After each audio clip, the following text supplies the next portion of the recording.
Hello everyone, welcome back to my channel. It's been a while since I dropped my previous video. I've had to take care of a few things both at home and professionally, so I took some time off the whole video making thing.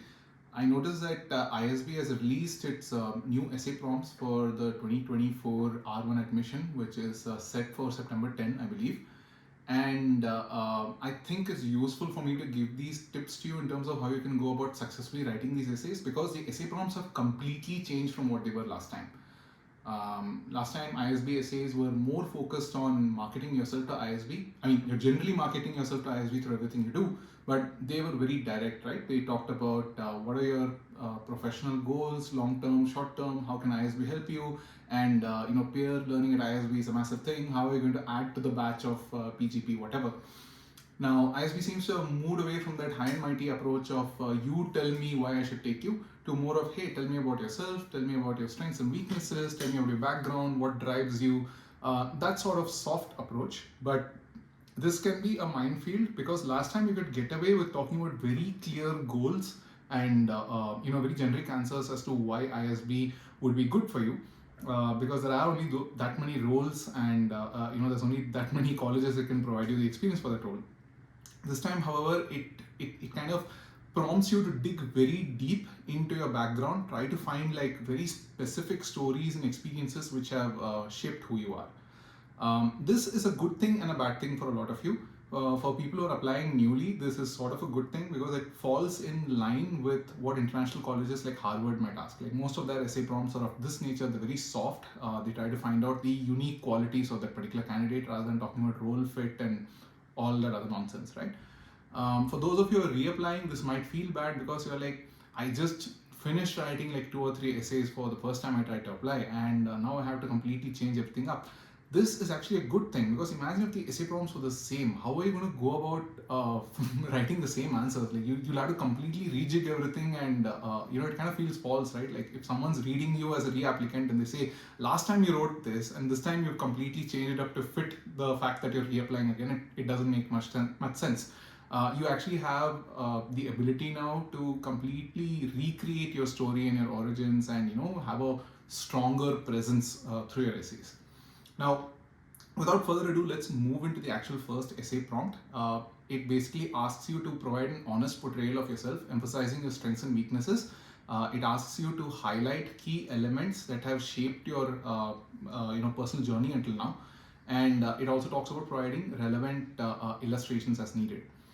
The first 2 tips that I can always give you when approaching ISB essays is always start early. My recommended time is 3 months, but that's a little hypocritical coming from me given that I'm releasing this video only 2 months before the actual R1 deadline. But again, if you've not started, today is a really good day to start. That's basically what I'm trying to say. Second thing I want to probably tell you is when looking at personal stories, it's really good to deeply introspect rather than looking for generic stories or generic successful applications which have already been submitted by other candidates. That's the very reason that people employ consultants or employ people to kind of shape their story and their narrative for them. So my suggestion again is to focus purely on creating a very unique person story. So what does that mean? It again connects back to point 1. You need a lot of time to create multiple iterations of your stories, and sometimes even trash old stories and create new ones, provided that you see that they fit better. So again, time, very important. Iterate, keep practicing, keep rewriting your essay, rereading your essay again and again and again until you feel that you've written a perfectly unique essay. Now let's just jump into the prompt itself, right?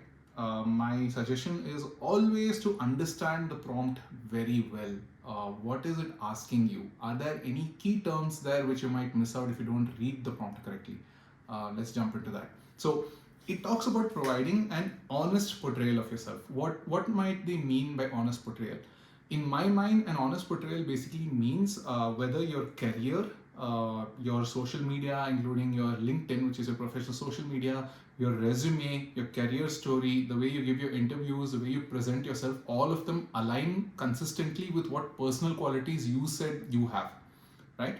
So this might be a really good time to go back to your social media, get all of that in order, and start saying a professional story.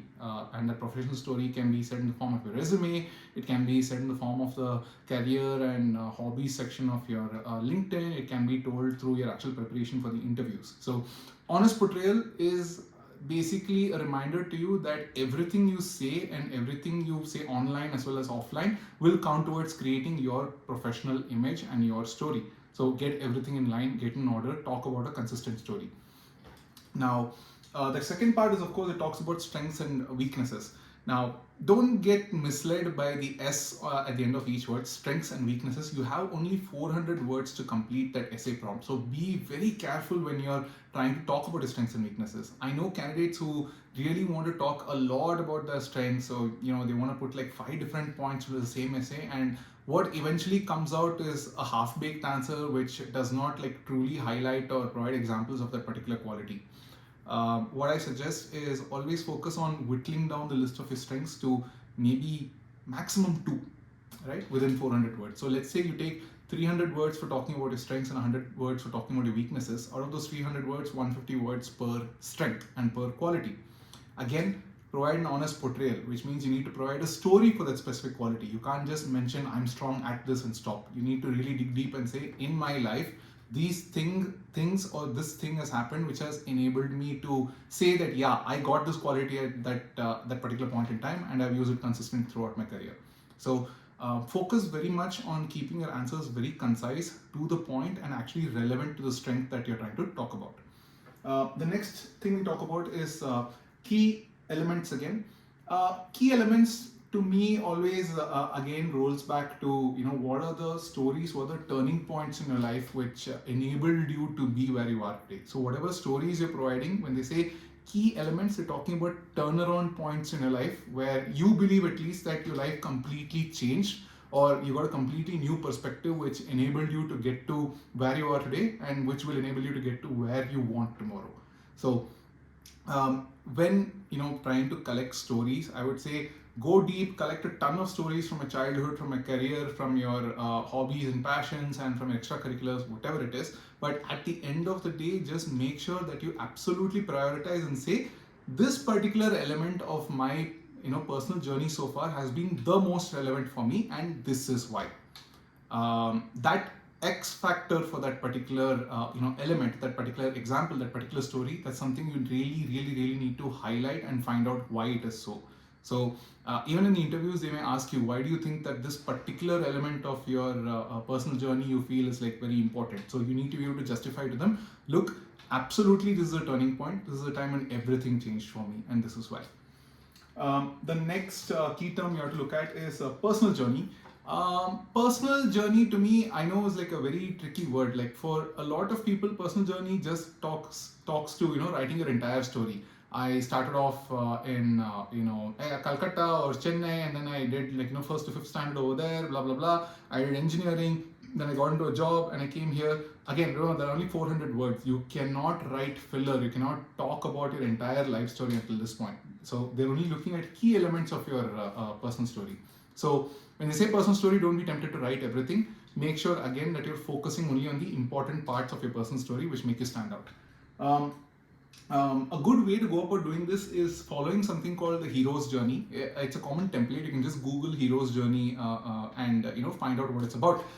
Hero's journey basically talks to you receiving a call to action, going on an adventure, finding a mentor, facing a challenge, overcoming the challenge, becoming wiser. It's kind of a growing up kind of a tale. And the hero's journey is a standard template used in every book out there regarding heroes and adventures, right? So it might be Harry Potter, it might be any other series that you like. There's something called the hero's journey. It's a character development cycle that happens. So one good way of maybe understanding your hero's journey is to look at your own life through the lens of the hero's journey.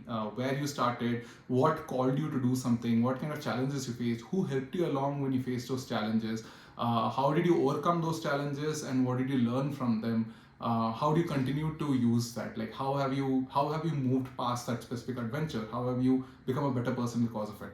So that is what I would kind of count towards the particular term hero's journey and personal journey.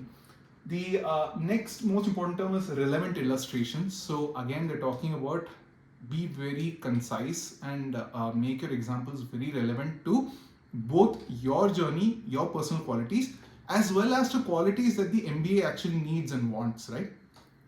This is a point I'll come back to later, which is that even though you may feel that a specific something is a big strength of yours, you need to be able to ensure that that specific strength is also what is required of an MBA. Like there are certain strengths an engineer might really need, or a nurse might really need, or a gangster might really need, but then there are only specific strengths which an MBA might require. So you need to be able to connect that and say, I got X strength, X realization, X personal quality through this adventure in my life, through this challenge in my life, and I plan to use it in the future after I gain my MBA in the following manner to progress my career journey. So you need to make sure it's relevant and it's a relevant illustration. Okay, great. Now, obviously, at the end of it, what I would distill everything down to is having the right story to talk about when you're writing your essay.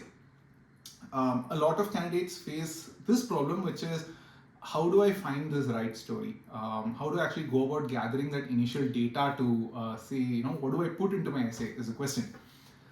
There are a few ways to do this, a few effective ways in order to get this done. First thing you have to understand is that this essay is not unique at all. It's like a copy of whatever Harvard or Stanford or whichever other college out there has already done. So there's tons of information available in terms of previous candidates' essays. You just need to go and Google Harvard successful essays 2023, 2022, 2021, whatever it is, and go to the specific prompt that matches yours. And you will get tons of essays with which you can refer and see how you might go about answering your own application essay. So don't neglect going and finding essays from previous students from other colleges. Don't just stick to ISB because this is really not a unique prompt. The second thing I would talk about is actual data gathering techniques that you can use, right? Like what kind of techniques can you use? One of the easiest is, of course, looking at your career evaluations. There might be some things that your manager might have talked about or officially entered in terms of what might be your strengths and what might be your weaknesses. That's one easy way. Another way to look at it is to approach your colleagues and your friends and your family and maybe doing like a quick survey, asking them, hey, what do you think are my best personal qualities or worst personal qualities? What are my strengths and weaknesses? What do I need to improve? That could give you a general pointer towards what others perceive you as, and you can match it up with what your own personal experience of your own personal strengths and weaknesses are. It might also be what your batchmates might perceive of you once you get into the college itself. So it helps to kind of understand this and get that input from them. Also, ask them very specifically, are there any specific instances or examples you can give me for the personal quality that you're saying? See how easy it is. You collect that information and then you're able to build a narrative almost immediately. At this time, I did this specific thing because of this specific reason, and I displayed this personal quality at that time, at least to that particular person. So that's one easy way. The other way you can look at it is, of course, something that I suggest to everybody, which is journaling, right? Prompted journaling. What do I mean by prompted journaling? It is to go online and search for particular journal prompts and then write answers to them. So that that journal prompt might be like, what was the most challenging day of my life? What is the time I made the worst decision of my life? What is the time I made a poor decision? What is the time when I achieved something that I put my mind to? How did I feel at that point in time? Why was I happy? What do I think helped me achieve that? There are tons of journaling prompts for that. You just need to go and Google them. My suggestion is that if you have 2 months to write the essays, maybe spend at least 2 weeks almost every day writing 1 or 2 journal prompts and then like writing long form answers to that, typing or writing, whatever suits you. Why I ask you to do this is because whenever you feel, hey, I don't have data, the best way to do it is to go around writing tons of stories, because then you have tons of data from which you can shortlist 1 or 2 specific examples and write down. So that's kind of the creative process even when you go to a consultant, right? Like they don't just ask you, hey, what do you want? I'll write this essay for you based on your resume. They don't do that. Good consultants will ask you, what's your personal journey been so far? What have been your biggest strengths and accomplishments that you think? What have been your worst weaknesses? That sort of a thing. Another way you can do this is with the aid of new technology, which is of course ChatGPT and AI, right? You can literally take this essay and throw it into ChatGPT, write a relevant prompt saying that, for ISB application, what are my strengths and weaknesses, emphasize, specific points, and create an essay for that. I would not recommend this as a verbatim copy. Like, no, you cannot just like copy paste it. People will get to know very immediately that's an AI generated essay. What I would say is that it provides you a little bit of structure, right? Like it scours the internet for different essay samples and gives you one standardized format which you might use. So you can use that as a reference for how you want to structure the essay or what sort of strengths and weaknesses and stories you want to give. So that's one useful tool for sure. It's also a really useful tool for, say, spelling correction and making it more concise, removing filler words in sentences, finding synonyms and all of that. You probably only need to write your story out in whatever form you want to write it, put it there and ask it to make it better. So it will do that for you. The next really good idea that I suggest, especially in this economy where sending out your resume and getting a job is becoming such a doubtful thing these days, given the slowdown, is to fix on how you want to take your career forward, right? Like, let's say you want to become a product manager or a program manager or a consultant.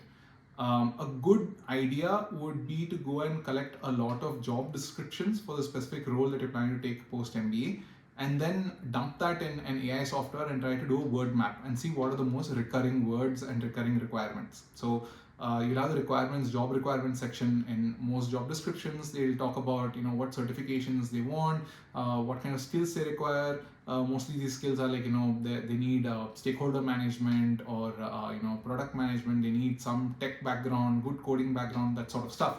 So one way to make your essays aligned with what you're going to talk about in terms of your future goals and aspirations and what roles you want is to dump this, create a word map, generate a word map based on multiple job descriptions, and then pick out some of the most recurring words to be included in your essay and to be expanded upon. This is really useful. This is essentially search engine optimization in a way, right? Like when you write a meta for your website and have it ranked in the Google search results, this is how you do it. You put the most relevant keywords in it and then hope that they get ranked. Hope they help your article or blog post get ranked accordingly.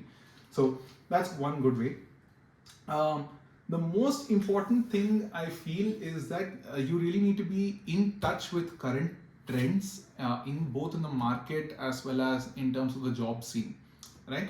There are certain requirements that will continue and sustain for the next 4 to 5 years. A good idea would be to listen to a lot of podcasts, read a lot of blog posts, and see where the specific role you want to get into post ISB is headed, what sort of skills are required, what sort of mindset they require, what sort of soft skills and backgrounds that they require. This will help you convince the interviewer saying that I've been following the entire journey of the specific role that I want for a very long time, and these are the personal strengths and weaknesses that they require. I have them, and these are the personal stories that I have to back up and substantiate my assertions. So a good idea for these next 2 months is to listen to a lot of subject matter experts in the field that you want to go into and try to understand what they are looking for in terms of new hires for the next 3 to 5 years. So that's essentially all the tips that I can give you regarding how you can go ahead and collect essays and how you can how you can go around, collect data for your essays, and also how you can basically structure your essays as well. Now, an easy sample essay that I've written, of course, like a quick thing that I've put together. Here I talk about two specific examples as strengths. One is, of course, the fact that I have a lot of empathy given the kind of upbringing I've had and the experiences I've had taking care of a family member who is chronically ill, right? So that's a very personal example. It may not immediately look like something professional, but it's a really personal example which taught me a quality that can be used to deal with people and do stakeholder management very effectively in the professional domain. So I talked about when I was 15, my mother was hospitalized for nearly 2 years, at which point in time I had to become sort of the man of the house, right? I had to take care of the home, did everything from cooking and cleaning to actually going and visiting my mom in hospital because dad had to travel a lot for his job and there was no one else to take care of mom. So I had to mature and grow up at a very young age. That maturity has really paid dividends over the years as I've moved into the professional domain, and also in my personal relationships. I'm able to deal with a lot of things with more maturity and empathy for people and their pain. So that's one personal example that I gave. The other example I talked about was for perseverance, and for perseverance, I talked about how I used to fail the math exam. Like back in fifth class, I was giving an entrance exam for getting into Bangalore schools, and I applied to nearly 11 schools, and at all of them, I failed the entrance exam primarily because of mathematics. The only school that accepted me was one where I got 11 out of 100 in the initial entrance exam. The principal told me that the only reason she was admitting me is because my parents were educated and they would be able to help me out. But I had actually failed at math.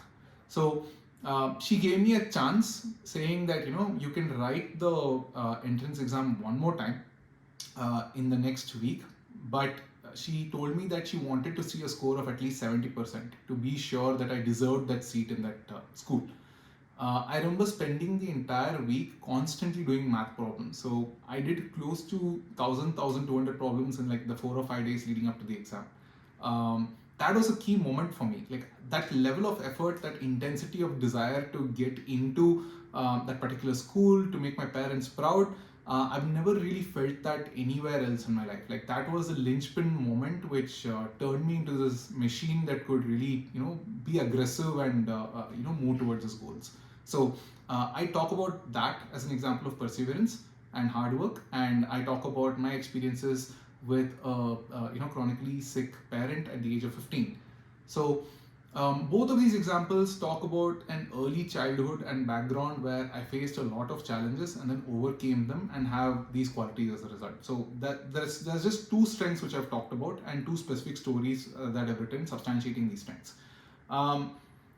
For weaknesses, of course, I've been a little bit more delicate. What I've, instead of saying, hey, this is my weakness and being so direct about it, I've said something to the extent of, I volunteer a lot, and volunteering to educate young, underprivileged children has helped me overcome my severe self-criticism that I subject myself to. Like, I'm very hard on myself, and I'm too hyper focused sometimes, and beat myself up a lot over it, and that affects my mental health at times.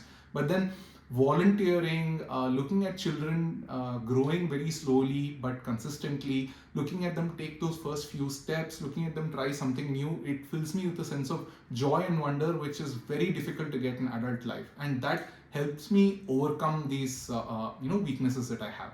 So not only did I talk about my weakness, but I also talked about how I'm already doing things that help me look at things in a new perspective and actually overcome that weakness. So this is a very general breakdown of the ISB essay in terms of frameworks and for how you want to go about actually answering the essays and reiterating and writing a really good story. I suggest you revisit my previous videos for different frameworks.